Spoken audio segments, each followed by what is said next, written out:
Joining me now here in Washington, Michael Duffy, Assistant Managing Editor of Time Magazine, and Evan Tracey, CNN consultant and president of the Campaign Media Analysis Group.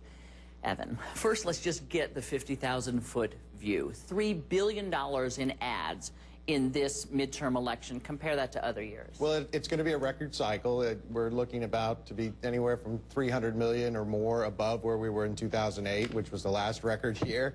And then the last midterms were about 2.4 billion. So we're pacing well ahead of that. So it'll be a big year for political ads. And, you know, Mike, we talk all the time about, oh, more money's being spent, more money's being spent. What's the net political effect of this? Does money always talk? There's always plenty of it, and there's always new ways to spend it. And, of course, with the Citizens United case by the Supreme Court, their decision, there's a new, fangled way to spend it and gives donors not only new ways to play, they can do it anonymously, they can do it later in the cycle, and we're just entering that last chapter where we're going to see lots more ads at a much later date than we've ever seen before.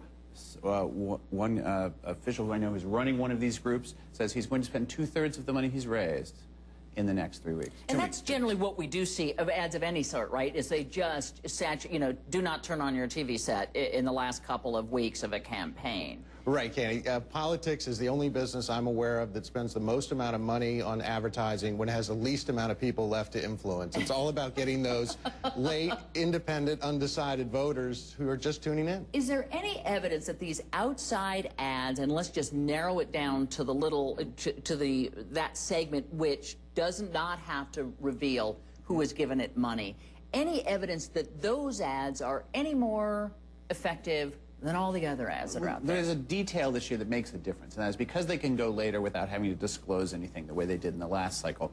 We are seeing the people running these funds, these campaigns, wait until the very last second to decide, okay, this race I can make a difference in, now let's go. This race I can't, let's pull back. So there really is a kind of huge, marginal, last-minute impact that we haven't seen before. But of course, it's just about to start. And so we really won't know for another 2 weeks. But I think they believe they can make a huge difference here. Yeah, and here's where these groups can help. They can do a couple of things. They can add tonnage. They can reinforce the message of the candidates they're trying to help. They're helping challengers who are underfunded kind of get to this point where their own ads can come on the air. But when they provide that message that politically a challenger can't run for themselves, just like the Swift boats did for George Bush, that's when these ads have their biggest impact. And because the White House, led by Axelrod, as we just saw, continues to make such a big issue out of this, that is actually having a sort of inverse proportional. It's driving more money into these groups.